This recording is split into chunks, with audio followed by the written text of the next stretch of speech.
fam. It's your favorite cousin, your favorite uncle, your favorite nephew, your favorite father, your favorite son, your best friend's best friend. It's me, Dr. Larry, and welcome to Living For You, the YouTube channel.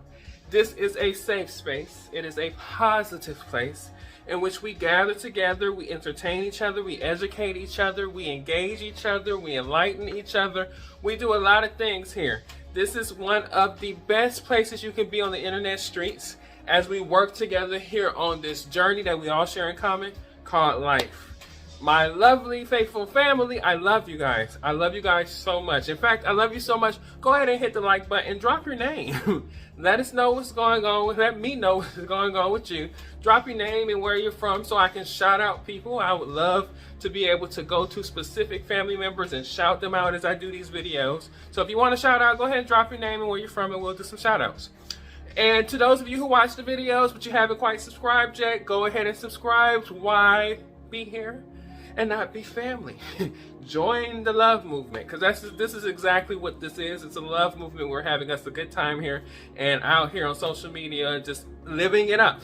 So go ahead and join by subscribing and like the video right after you subscribe. Just give us a thumbs up. That's all we ask. That's all I ask is a thumbs up. And to those of you who've never seen this face, I am Dr. Larry Smith. I am a certified life and spiritual coach. I own a business called Live For You Coaching. And if you want to know more about me, about that, about any of that, you can actually go to www.liveforyoucoaching.com. That's www.liveforyoucoaching.com. And if you want to follow me on social media, because I do post a lot on social media, you can follow me at Dr. Larry on both Instagram and Facebook. That is Dr. Larry Smith on both Facebook and Instagram. So anyway, family, I want to get on here and talk about a young man from West Philadelphia who just happened to be born and raised there, and he got into a little fight on the playground, which led to him going to live with his auntie and uncle in Bel Air. Oh, wait a minute. You guys know it. The Fresh Prince. Recently, as in the last 4 weeks, we get us a upboot. I guess you would say a reboot, retooling, reimagining, kinda, of The Fresh Prince in the name of a show called Bel Air. Now, mind you, I and many of people watching me grew up watching The Fresh Prince, which was on the air by, I think, 1990 to about 1995, I think. Maybe it could have been 88. So it could have been before that. It could have been a little after that. I don't really know. But it was in the early 90s. And I can recall being a young man, young preteen, teenager, watching The Fresh Prince, thinking Will was so cool and loving these characters. This is such, The Fresh Prince of Bel Air was probably one of the most beloved shows in history.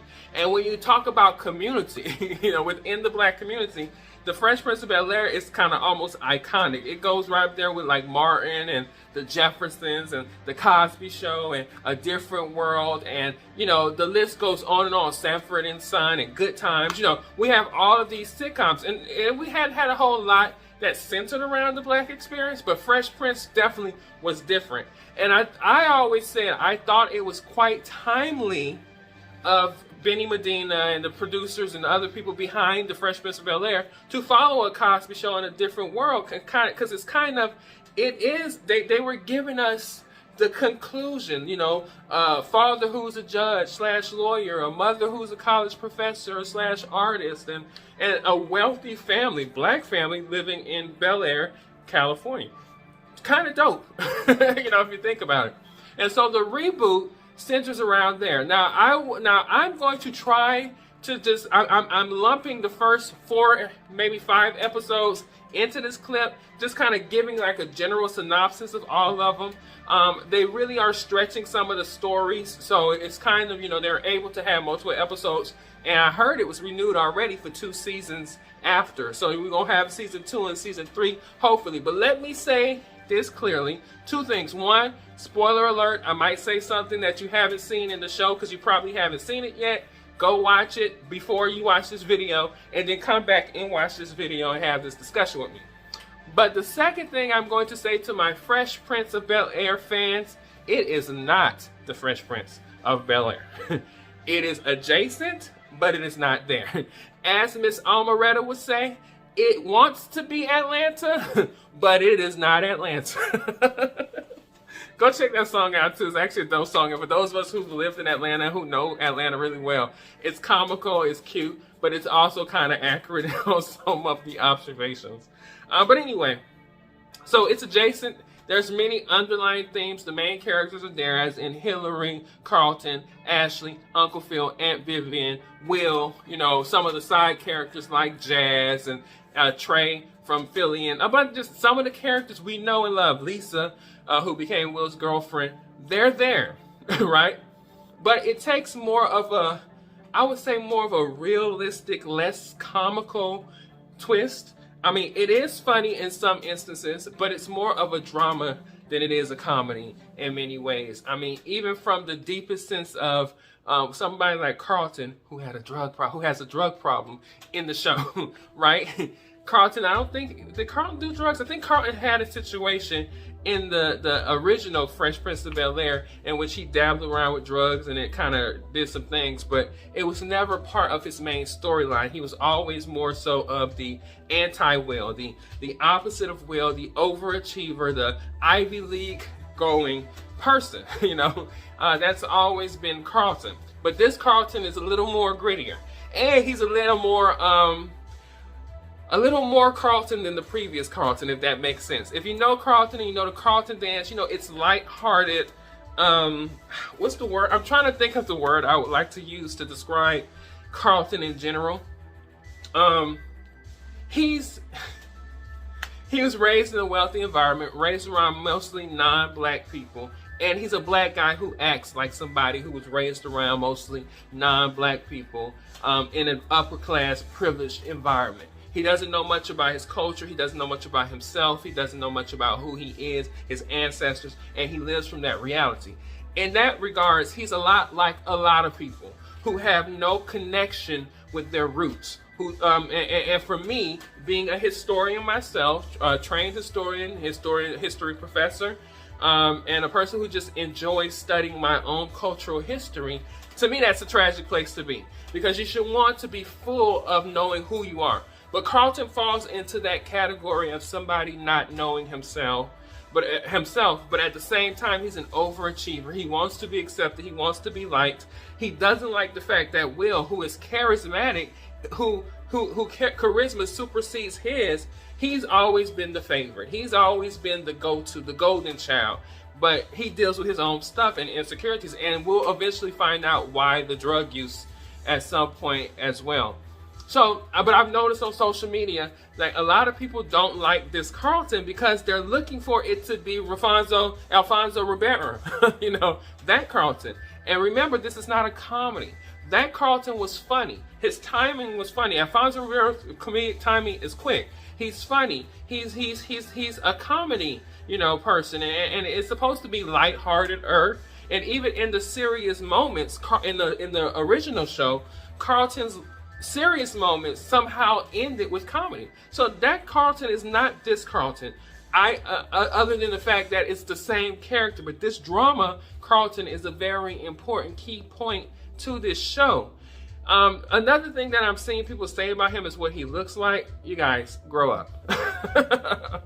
We are many different types of facets, and that is dark skin, and I love dark skin, and I love my people, and we come in many different colors and many different fabrics, many times within the same family. So what we need not do is talk about his looks, because as far as his acting goes and his execution of this character, he's doing a good job.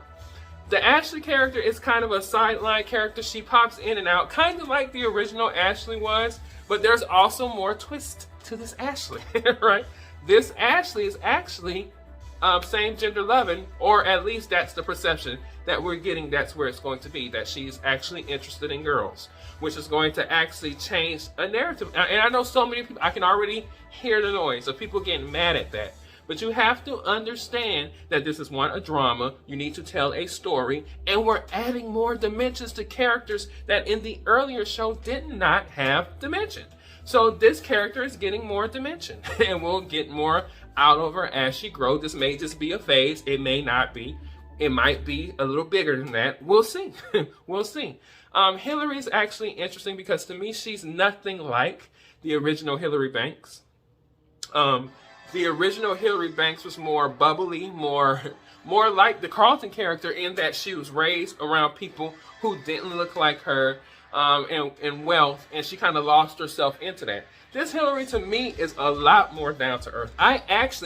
I'll say it, I actually prefer this Hilary over the other Hilary character-wise, because she's more down to earth. She loves Will. She embraces things. She loves her family. She's ambitious. She wants more. She's struggling for more. And she's trying to find her way in the middle of coming from a wealthy family but wanting to be her own individual. And she's doing it through social media, which is totally fitting for 2022. For her to want to be a social media influencer and get likes and shares and comments. She's in that world. But what I like about Hilary is that she's true to herself, to her family, and to her culture. I can recall the scene in which she's also a caterer, a cook, a chef. She dropped out of college to do that. And they asked her to make her food more bland and to market her stuff more to a white audience. And that just bothered her. And she spoke out against that through her social media platform, because she wants to be true to who she who she is. So I love this Hilary character. And Vivian is also complicated. She's an artist, but she's a teacher. She chose the safe route. She's also playing up that she's a real Philly girl, which I love, because the original Aunt Vivian, whether it was Janet Hubert or Daphne Reed, neither of them actually played up their Philly background. Will came in, and Will and maybe A-Train and maybe his mom every so often played into Philly, but Aunt Viv always kind of kept it demure. This Aunt Viv is demure, but she also remembers where she came from. And she's actually battling where she came from her wanting to do what she wants to do, which is being an artist, versus her career and versus her family. And there's also kind of an entanglement situation that potentially might happen, which would add more drama with the Michael Ealy character, who's an art dealer and who owns a museum. But we'll see. So that adds complexity to her. And then you also got Uncle Phil. He doesn't look like James Avery. He is dark-skinned, which I thought was cool. But he is sophisticated. He is running for a local office, which was a part of the original Fresh Prince, but he was running to be a judge. This Uncle Phil is already a judge, but he's running for like a local council position, I want to say. Maybe mayorship. I don't recall or remember. I think it was mayorship. But either way, he is a kind of a more cooler Uncle Phil. He's not up here. We do know Uncle Phil is supposed to be from the Carolinas, so I'm looking to hope to see more of him touch back to that southern roots of who he is. Touch back to where he came from. And I did see glimmers of that. There was a scene in which his fraternity brothers, and he was in Alpha Phi Alpha, and he marched, he steps. And it was kind of like, yes, I love this. I love it. It's giving vibes that I think Bill Cosby was giving back in the Cosby Show, in a different world, in that I'm going to illuminate Black culture.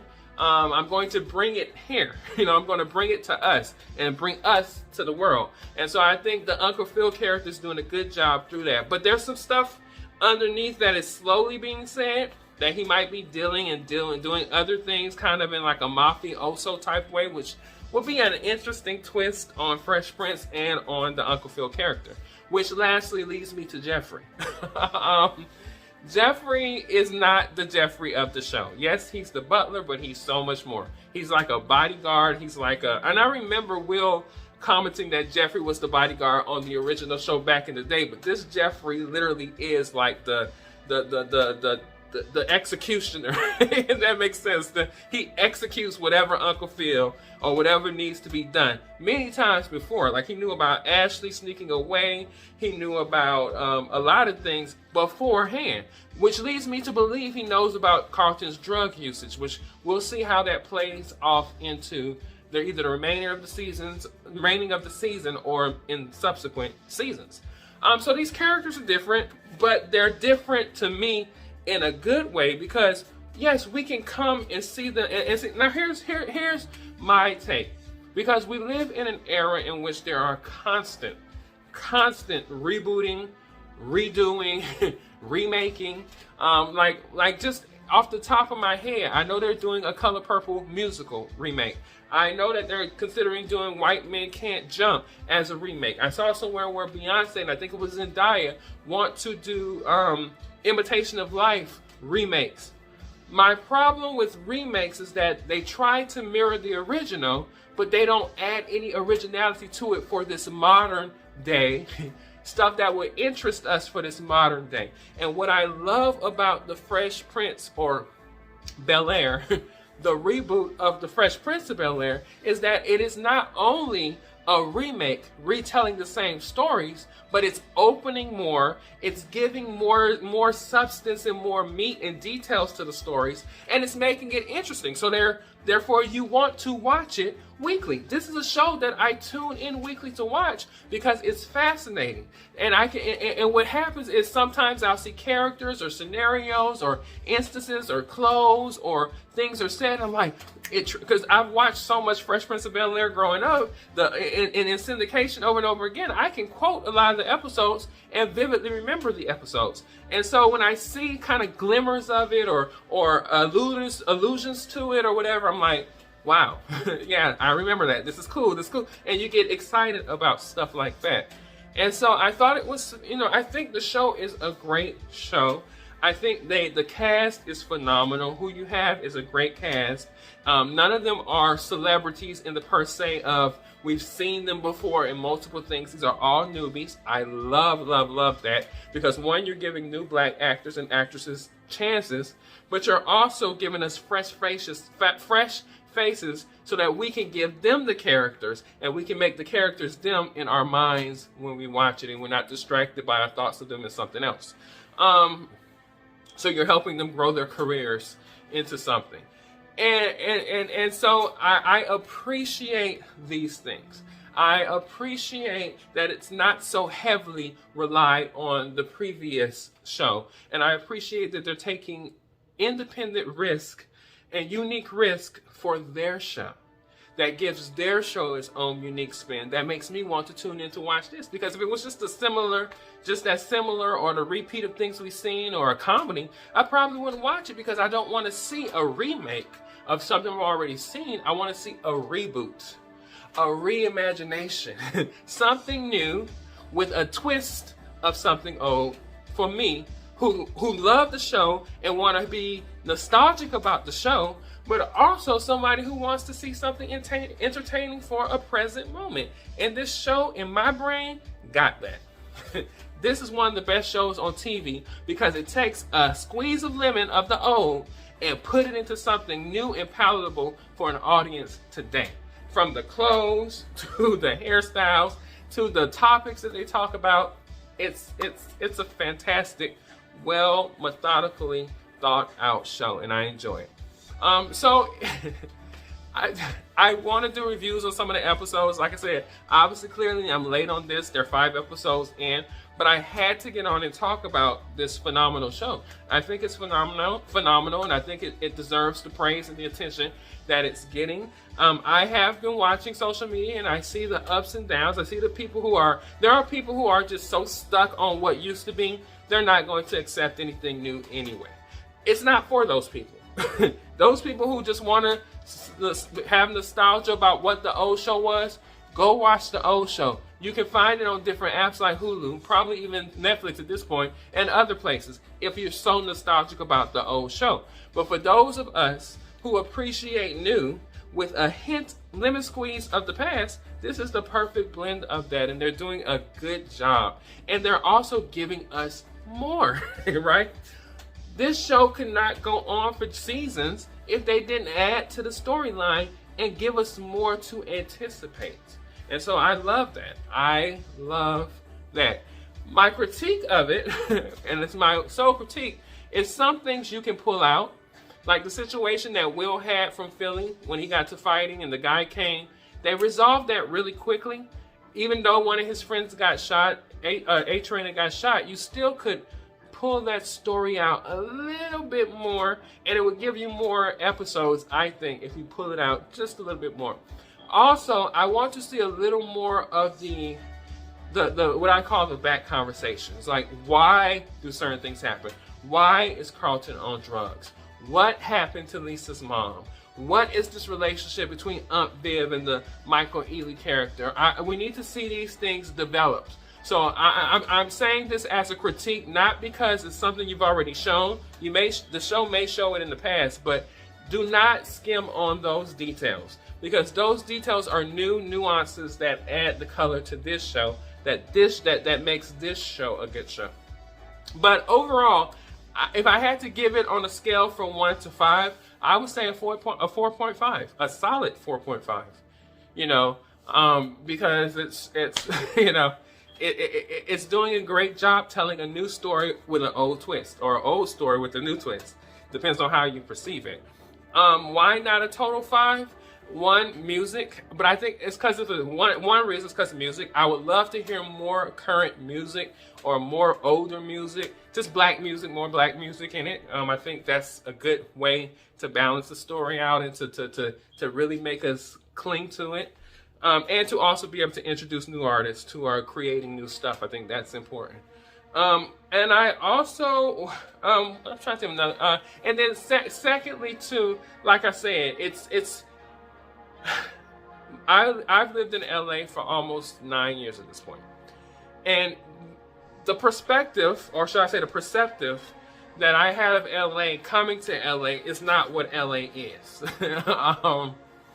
It's the culture is a little bit different than anticipated. If you know anything about movies that are around LA, when they talk about people of color, it's usually the gangs and but it's overhyped in the aspect of the black community. There's not a huge black community in California in general, and so it's like sometimes this show and other shows around black culture in LA, it's just pulling for straws, trying to create a narrative, in my opinion, that in living here 9 years I haven't seen. So be realistic to what LA is. If that, you know, I know this is a black show, and you're marketing a lot of it to a black audience, and so you add more black people and more color to the show to give that understanding. But I'll be fine if you've just been real with what LA is as it relates to the black experience, because it's not what a lot of us who are not from here or who watch from other places believe LA to be. And we're all surprised with what it is when we get here. And we conform to whatever the difference is, because you got to be adaptable. Nevertheless, Bel Air is an excellent show. It is on Peacock. If you don't have Peacock, please get it. I don't know if it premieres on NBC. I know Peacock is the bird, you know, NBC subsidy, but I don't know if subsidiary, but I don't know if it premieres on NBC. But if you don't have Peacock, get Peacock. Find a way to watch this show. It's a fantastic show. I don't have an endorsement for it, but I wanted to just celebrate culture and celebrate what I've been enjoying and watching in my spare time. And hopefully you guys can find this, because like I said, it's a fantastic show. The cast is great. The storylines are great. The adding to an old story with new stuff is great. I enjoy it, and I look forward to doing more reviews, hopefully on time, about this show in the future, in a little more details, and put my little spin of life coach, spiritual coach, onto my reviews. Anyway, that's it, family. As I always say, I love you with the highest love possibly given to me by God, and I will see you in the next video.